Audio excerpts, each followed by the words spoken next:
Assalamu alaikum, shalom, sasyakal, namaste, greetings. You guys might be wondering, why do I say so many things? The guy's Muslim, he says greetings in so many languages. No, I am Muslim. The reason why I greet like that is because my doors are open for everybody, regardless of colour, creed, religious belief, etc. I'm sure the greeting means some type of a peace. I doubt it very much that it would mean an offence.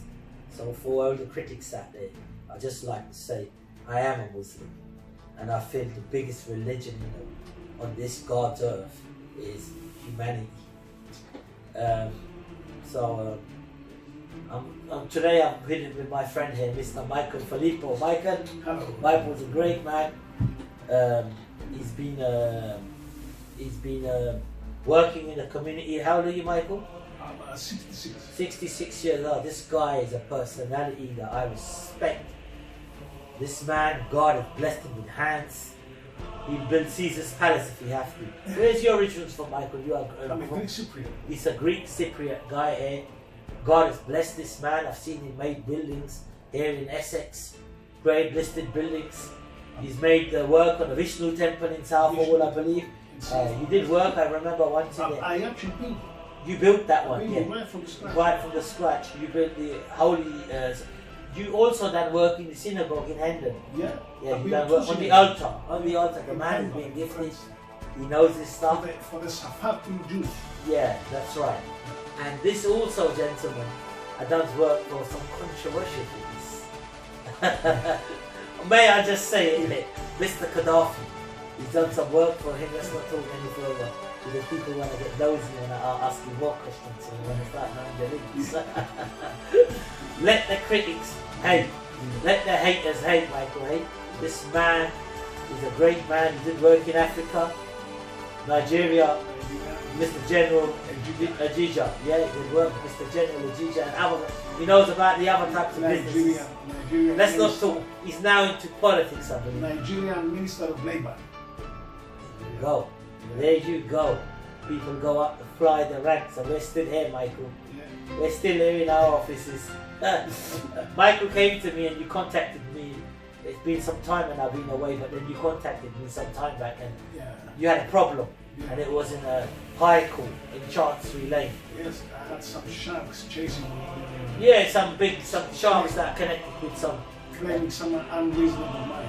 Yeah, and it was in a point where you had gone in the High Court and they were just giving the order to the Master of Appointments in the Chancery Lane, where there was giving you an invitation summons to appear and then for you to give possession two of your properties. Mind you, I was hurt because the properties are not hard working you are, regardless of the ups and downs you had, and they were belonging to your family. And you came to me, and it was a very distressing matter. You were very ill, I remember that, and they wanted you to come there and give possession, and you served a notice to them. It was similar to the one I'm doing now. I don't think about that. It was a similar notice to that. You wrote a few things, you signed on the dotted spot your rights. You asked a reservation of your rights, and then we served that notice to them when he was sick, and they wrote back saying, no, we can't show you that document. And we wrote back and we insisted that you know your rights. You know your rights, and by law, it's a violation of your rights under that law not to show you. And then what happened is, you and the party were supposed to go there, and you went there, and then there was, everything. The legal, the advisor there, I'm sure you're going to remember, the legal advisor, the major players in this game, the guys who sit in front of the bench in the administrative process. The guys who went, I'm sure you're going to, and you actually went there the second time because you never heard of it, the second notice we said. Sure. And what happened after that, Michael? Well, the administrator, I remember they wanted Chowdhury, 500 and something thousand of you. It was a 300 plus £248,000 claimed for legal costs, totally unreasonable. without. And it was a 300 amount as well. I think the bill was 5,000. The 500 original bill was 240 40 for the loan and etc. And then it was a 300,000 and an extra amount for loan. So totaling was 500,000 sterlings of your hard-earned money. But you see, when I attempted to pay this money, the 240, the merchant of Venice. Yeah? A pound for flesh. You know what I'm talking about? The merchant of Venice. A pound for flesh. That's the value. Yeah. When I Shakespeare. That's how they trade the merchants, I attempted to sell the properties to pay off the money, and they wouldn't give an undertaking. So they wanted to sell they wanted the possession of your property. If you get the second notice, what exactly happened, Micah? I want you to tell the viewers what happened. That letter we prepared, we gave it to the court. The administrator was gone. He didn't want to deal anymore. And what happened to the case, Michael? And the Mr. They dismissed the case. Yeah, that's it. They blamed the other side that we got it wrong. That's how they do it. When things go wrong, they have to turn the gun on the person. You didn't do the paperwork, right? That's what happened, right? Do you remember the name of the administrator? Mr. Chowdhury. Mr. Chaudhary. Okay. Mr. Chaudhary, you did the right thing, alright. You knew. Mr. Chaudhary knew what was going to happen if you violated your rights. He was going to pay 1 million sterling pounds, and you were going to pursue evidence for injury of claim for damages against the court and against the guy sitting on the bench for vicarious responsibility and their personal liability. Now we could have done a check on their name, and I'm sure Mr. Chaudhary that work at HMP will come up and search wherever they are, whatever property they are. It's not hard. It's about who you know and what you know, sir. Exactly, that's what it is, isn't it? Yes. Right. So they dismissed the case and they decided to call you in the bankers and sit behind the door again with a bathroom error. They called you in their office, did they? Tell us about that now. So when the court was dismissed, what was the proceeding that happened to you after the days for that? Well, they reapplied these sharks. They asked you to come to their... Must have had a meeting. They come and they wanted a meeting. Because a copy of that notice was sent to them, so they knew exactly what it was, We sent because I sent a copy to them and we posted it because I posted it by recorded sign. Copy to them, copy to the court. And a copy to the claim. And after that, he wanted to meet me personally, and we met in the coffee shop. And coffee shop. Next time we'll invite him in. Cafe Italiano. Fresh coffee. Les Azza coffee, huh? I never agreed to the extra cost. So anyhow, you sat round and they said, look, what are you going to do? And then you told them, let's go for round 2. My friend, Mr. Khan, well, the player behind the player, is ready at any service. Michael did not charge you for any of my services. No, thank you very much. And I want you to say, why did I do it, Michael? What is my philosophy? Well, to me, this is it's a savior, and also it gives me a peace of mind. I don't have to pay anything. Which, if I had it's hard to believe. If I had to, I couldn't afford it anyway. But the things you do is better than a solicitor would do. And a solicitor, no, I am not a solicitor. I'm not a lawyer. I've said that over and over again. But I'm not regulated with that authority or with the chamber, and I wouldn't dare to say that I am part of. However, I do educational advice, and I gave you another option, and it was your right. And I had happiness in giving you your right, your, and now several years later we're here again, around the table, because you knew I did something then, you couldn't explain it. You had the lawyer, you came to me and you told me I charged you so many hundreds of 70,000 or something. 70,000 pounds. And my heart sunk and I thought, God has sent you in my path. I think the Creator sent me in your path. It's God who sent me to you. And I was supposed to meet you, like my mummy usually says. And I think God send you down to earth to save people like us. No, inshallah, brother. What I'm saying to you, my brother, is this is what it's about. It's about humanity And any message that you want to send to, what's his name again, our Prime Minister, who keeps on making these derogative comments about other people and using the politics to pinch people and hurt feelings. Well, let's do like this, yeah? We are not slaves. We are people working hard, trying to create something, for our pension, for our family. And then we've got sharks, thieves, criminals, especially the people I'm dealing with. They are convicted criminals for mortgage fraud. I believe you because I've done my homework on it. They've been convicted. His name is Lucas Meniku. You can search it. Let's not make names and all the rest of it. No. This one is out. It's an administrative company, and we don't even know. But it's all right. We'll deal with the bottom of it. And also, now, so we'll give them. If they want money, we'll print money here. Innit? This is the law. This is the document. You see, here, the man is going to print his money. He's going to serve a notice. Exactly how you did it before.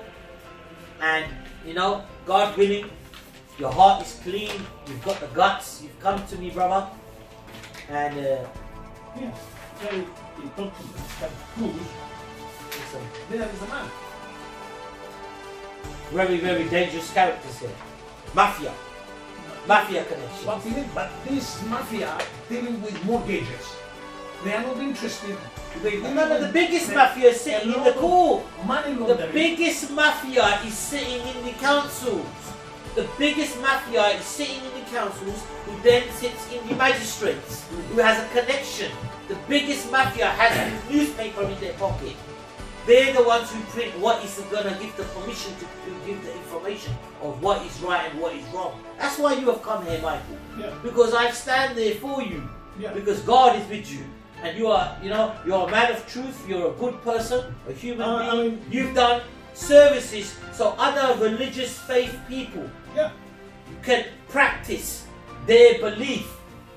And that is, God has blessed you with them hands and feet. Their choice of belief. Yeah. So until I know because of your work, because you used to, you're used to bringing materials from Syria, and now the work is out there. So look what they've done to the country. Yeah. Look what they've done to the country. Chemical weapons, mass murder of children, and we know who's behind that. Have I not told you? And I've got friends, and I've said it then, and I'm saying it now, and I'll say it how it is. When the Prime Minister, not this one, another previous one's going to go around getting doors kicked open for her own political views, doors are going to get down, people are going to be threatened, and one of them, I did send a reporter, a lady that I knew, and I'm going to say it here, and I'm going to respect this woman more than all the Muslim men that I know. Esther Solomon went out there in a black cab, a very elderly lady, went and sat in the interview room with the innocent man that was arrested, a man who had mental health issues, a victim.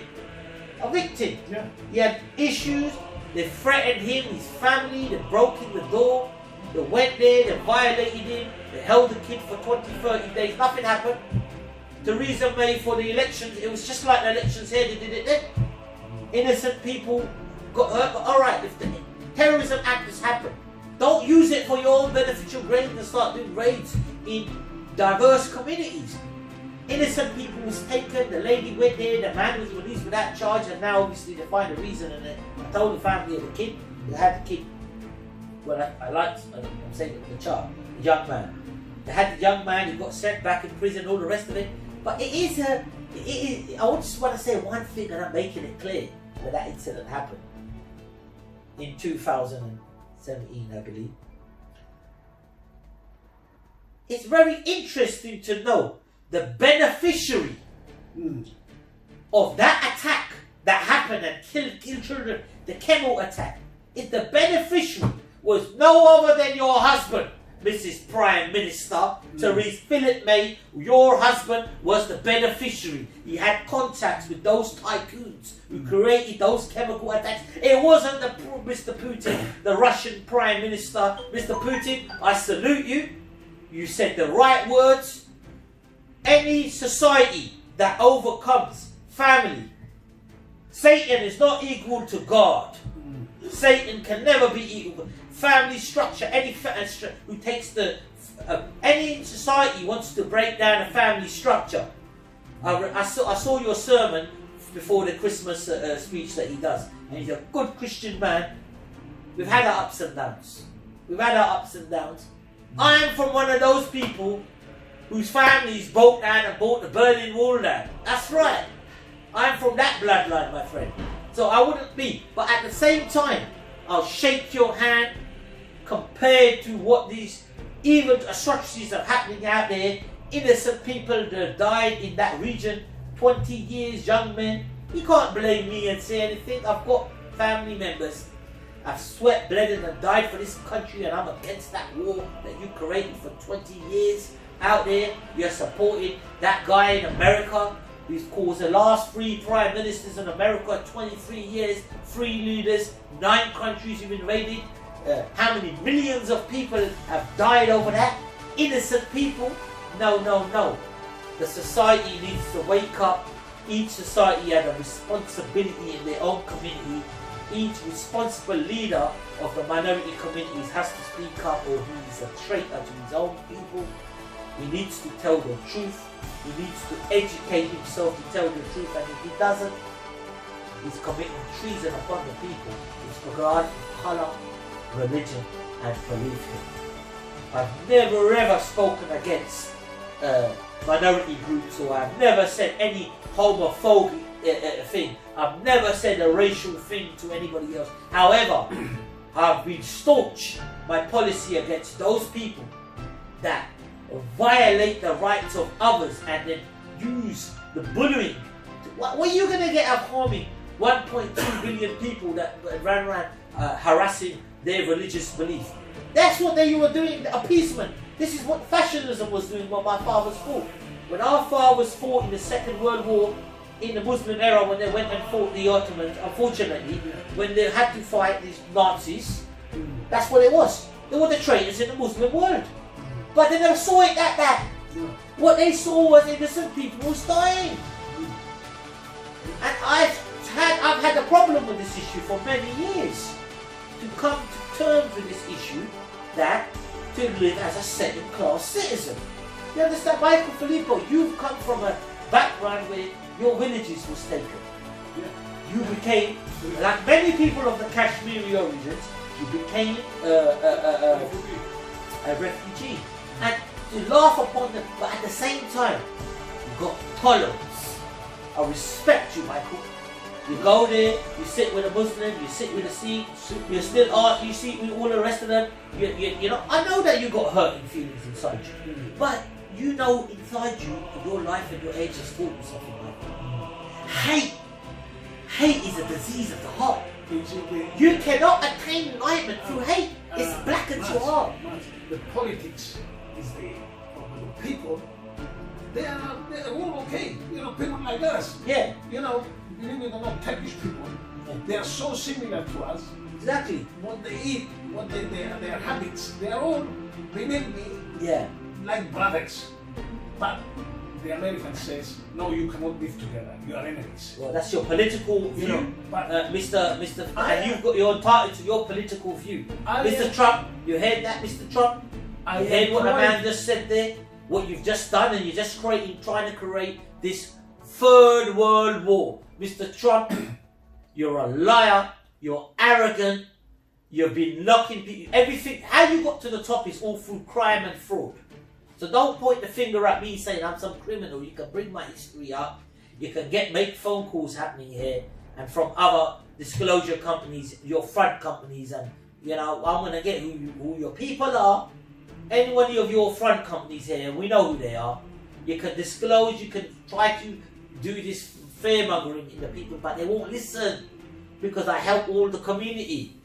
I help all my community. I help all the community regardless of their colour and their creed, sir. I'm appealing to the people of America.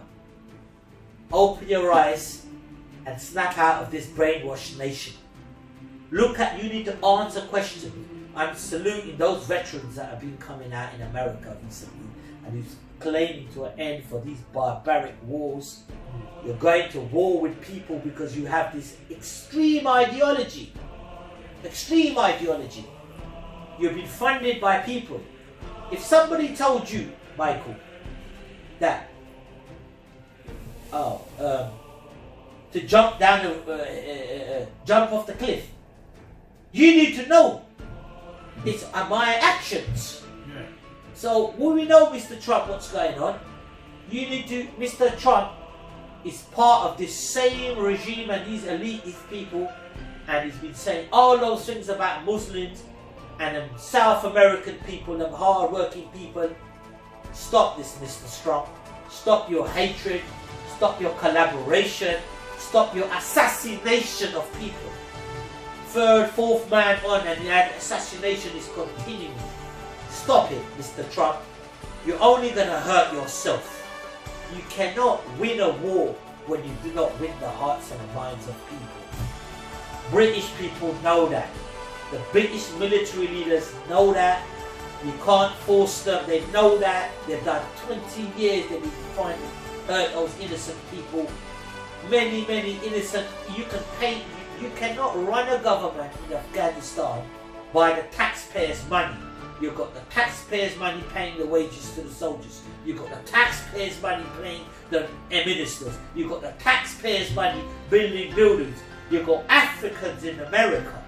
Africans in America are crying, pleading for justice. We got people taking our tax money here and they ain't respecting us. We got people taking our tax money here and calling us bank robbers and I think everyone knows what I'm talking about. We got people taking our tax money here and telling our children that you got to pay the boy has to wear a skirt and you have to sit in the back of the class and finish the masturbation. I've read those rules and what you're doing. That's against the law of family environment. The parents have the right and they have to have the lawful right. And I say to the parents, let's be tolerant. Let's use our brains. Let's not point the finger at anybody and try to get them the minority against us. No. Let's all unite as one people, stand around the table and stand up to this pharaonic system. Just like that. And say to them, enough is enough. Stop treading over us. Stop it, please. Enough is enough. And claim your rights. Claim it with your signatures. Claim it. I'm here reporting from the Lay Street Plaza 153 to 155 India Golf 1 4 Bravo Lima on the border of East London. Like, subscribe and share. Good night. God bless.